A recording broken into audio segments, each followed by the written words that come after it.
Masood, famous scholar. तो इसी तरह याद रखो, ये रबीउल अव्वल का महीना है ना, रबीउल अव्वल का महीना, आप अल्लाह उसके रसूल सल्लल्लाहु अलैहि वसल्लम से मोहब्बत का इजहार उस तरह से नहीं कर सकते जिस तरह अल्लाह उसके रसूल ने नहीं बताया। रबीउल अव्वल में सहाबा किराम ने ये कुछ किया या नबी ने ये कुछ किया जो आज हो रहा है भाई? मैं एक टेक्निकल दलील दूं। देखो, नबी सल्लल्लाहु अलैहि वसल्लम का जो यौम विलादत था ना, पीर का दिन था। कौन सा दिन था? पीर का दिन। ये तो सही हदीस से साबित है। अब सवाल पैदा होता है कि यौम विलादत क्या ईद का दिन हो सकता है कि नहीं हो सकता? बहुत से लोग कहते हैं यौम विलादत क्या है? ईद का दिन है, ईद मिलादुन नबी कहते हैं ना। तो हम अल्लाह उसके रसूल से पूछते हैं कि या रसूल अल्लाह सल्लल्लाहु अलैहि वसल्लम, आप बताइए कि आपका विलादत का दिन क्या ईद हो सकता है कि नहीं हो सकता? तो मुसलमानों के यहाँ दो तरह की ईदें होती हैं, एक बड़ी ईदें और एक छोटी ईदें। एक ईद उल फितर, ईद उल अजहा। ये साल में ईद उल फितर भी एक दफ़ा और ईद उल अजहा भी एक दफ़ा। ये इसमें हम नमाज पढ़ते हैं, नहाते हैं, धोते हैं और मुसल्ले की तरफ जाते हैं, एक दूसरे को मुबारकबादें देते हैं, जानवर ज़बह करते हैं। सारी दुनिया में ये मनाई जाती है। क्या ख्याल है? और एक हफ्ते में एक ऐसी ईद है जो हर हफ्ते रिपीट होती है, जिसको जुमे का दिन कहा जाता है। ये भी छोटी ईद है। ये भी क्या है? इसमें भी कुछ ईद का लुक अल्लाह ने डाला है। इसमें भी खुतबा होता है और ईद उल फितर और ईद उल अजहा में भी क्या होता है? खुतबा।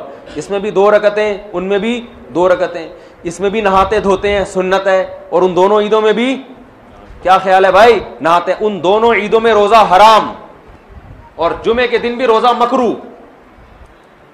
खास जुम्मे को मखसूस समझ के रोजा रखना हदीस में इससे मना किया है। किसी का छुट्टी का दिन है या उसको आसानी है तो एक अलग बात है। इस नीयत से रोजा रखना, क्या जुम्मे का दिन बड़ा दिन है तो मैं इसलिए रोजा रख रहा हूं, इसकी हदीस में मुमानात है। तो पता चला ईद का लुक आया कि नहीं आया इसमें। अब मुझे एक बात बताओ, यहूदियों के लिए मुक़द्दस दिन और वो ईद जो हर हफ्ते रिपीट होती है, वो कौन सा दिन था हफ्ते का? यहूदियों के बाद ईसाई दुनिया में आए। ईसाइयों के लिए कौन सा हुआ? इतवार। तो हमारे लिए कौन सा होना चाहिए? पीर होना चाहिए था ना। जुम्मा कहां से बोल रहे हो भाई? हम और लेट आए तो हमारे लिए कौन सा होना चाहिए था? पीर। और वो नबी का यौम विलादत भी था।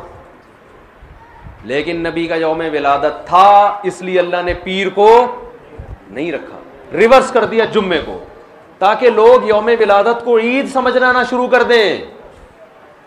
बहुत मुश्किल है भाई, पेशावर में बात समझाना बहुत मुश्किल है, बहुत मुश्किल है। आ रही है अल्हम्दुलिल्लाह। मैं वैसे छेड़ने के लिए करता हूँ। वो तो कराची में भी समझ में नहीं आती किसी को। ये जुमला मैं कराची में भी बोलता हूँ, लाहौर में भी बोलता हूँ। वो गैरत दिलाना मकसद होता है कि बोले यार इतनी आसान बात हमें समझ में नहीं, कैसी बात करो, एकदम बोझ में समझ में आ रही है, जोश में आके बोलते हैं, फिर आती है समझ में। कुछ मसाइल गैरत के होते हैं। अब आप बताओ, कितनी ज़बरदस्त लॉजिक की बात है कि होना पीर का दिन चाहिए था, लेकिन और वो यौम विलादत भी था, लेकिन उसको क्या कर दिया? रिवर्स। इतना काफी था इस उम्मत को समझाने के लिए कि नबी का यौम विलादत में ईद ना बनाना, इतना काफी था। लेकिन नबी ने एक और काम किया। शायद नबी को मालूम था, अल्लाह ने बता दिया था कि ये उम्मत बाज नहीं आएगी, तो नबी ने एक और काम किया कि पीर को आपने रोजा रखा। सही बुखारी मुस्लिम की हदीस है। सहाबा ने पूछा आप रोजा क्यों रखते? फरमाया मेरा यौम विलादत है। ईद के दिन रोजा रखना जायज है? क्या मतलब? रोजे का, ईद का जो थोड़ा सा भी तसव्वुर था ना यौम विलादत में, उस तसव्वुर के बिल्कुल खुरच के जड़ से खात्मा कर दिया कि रोजा और खुशी का दिन जमा नहीं हो सकते। और आप फिर यौम विलादत को यौम ईद कह रहे हो। तो ये वो कोशिश है जो अखपल कोशिश है, ये अल्लाह उसके रसूल की बताई हुई कोशिश नहीं है। खुशी में खाया जाता है, रोजे नहीं रखे जाते। हमारे नबी रोजा रखे, तभी आप देखो सऊदी अरब में सब अरब अक्सर रोजा रखते हैं पीर के दिन, सुन्नत है। हमारे यहां रिवाज नहीं है। जुमेरात का भी रखते हैं, पीर का भी। पीर का, जुमेरात का तो किसी भी वजह से रख लिया, लेकिन पीर का इसलिए रखा कि यौम विलादत है मेरा। तो खुशी में खाना खाया जाता है, रोजे रोजा तो खाना पीने से बचने का नाम है। इसकी मैं 2 मिसालें दे देता हूं ताकि और समझ में आ जाए। आपकी शादी हो गई, फर्ज करो, कह रहे माशाल्लाह, फर्ज करो शादी हो गई, दोस्त मिलते हैं, यार सुना है तेरी शादी हो गई, खुशी में क्या खिलाएगा, यही कहते हैं ना। आपने कहा इतनी मुझे खुशी हुई है कि कल सुबह ना मैं नाश्ता करूंगा ना तुम नाश्ता करोगे, हम खाने से क्या करेंगे, अवॉइड करेंगे। तो कहेगा भाई तेरा अब्बा बाप दुनिया से चला गया है जो गम में नहीं खा रहा तू। हदीस में आता है ना, जिस घर में मैयत होती है तो लोग गमजदा होते हैं, तो उनको खिलाओ जाके, क्योंकि वो खा नहीं सकते बेचारे, गम में होते हैं, पकाते नहीं है। आपका बेटा पास हो गया इम्तिहान में अच्छे नंबरों से, लोग पूछते हैं भाई बड़ा मजा आ रहा है यार, क्या खिलाएगा। आपने कहा डिनर का नागा है, आज तुम भी रात को भूखे सोगे और मैं भी भूखा सोऊंगा। तभी ईद के दिन रोजा नहीं है भाई। रोजा और ईद एक दूसरे के बिल्कुल अपोजिट हैं, जिद हैं। हमारे नबी ने यौम विलादत में रोजा रख के बता दिया कि आज का दिन ईद नहीं हो सकती। और एक और बात, मुसलमानों की ईदें ईद उल फितर और ईद उल अजहा रात में होती हैं, सुबह होती है? बोलो ना भाई, क्रिसमस सुबह होती है रात को होती है? रात में होती है। इस्लाम में ईदें सुबह के वक्त में रखी गई हैं क्योंकि रात में इंसान शराब कबाब की तरफ जाने का खतरा, अय्याशी की तरफ, रंग रलियों की तरफ जाने का खतरा ज्यादा होता है, बत्तियों की तरफ जाने का खतरा ज्यादा होता है। तमीज से नहीं मनाता वो। सुबह बदतमीजी से ईद मनाई नहीं जा सकती सुबह के टाइम में, है भाई। सुबह तो नहा धोगे नमाज पढ़े, जुम्मे को भी दिन की रोशनी में रखा गया, जुम्मा रात में नहीं रखा गया। इस्लाम के सारे त्यौहार कब हो रहे हैं? और ईद मिलादुन नबी सुबह मनाई जाती है या रात को? जोश व खरोश आता है रात के वक्त, बत्तियां, फिर नाच गाने भी होने लगे आजकल, तो केक काटना शुरू हो गए, ब्रेक डांस शुरू हो गया, माजरत के साथ कोई नाच रहा है, कोई नबी की मोहब्बत में नाच नाच के गिर गया नीचे, है जी, पता नहीं क्या क्या कर रहे होते हैं। ये वो कोशिश है जो आपकी अख्पल कोशिश है, ये अल्लाह रसूल की बताई हुई कोशिश नहीं, बल्कि अल्लाह रसूल इसके खिलाफ बता रहे हैं।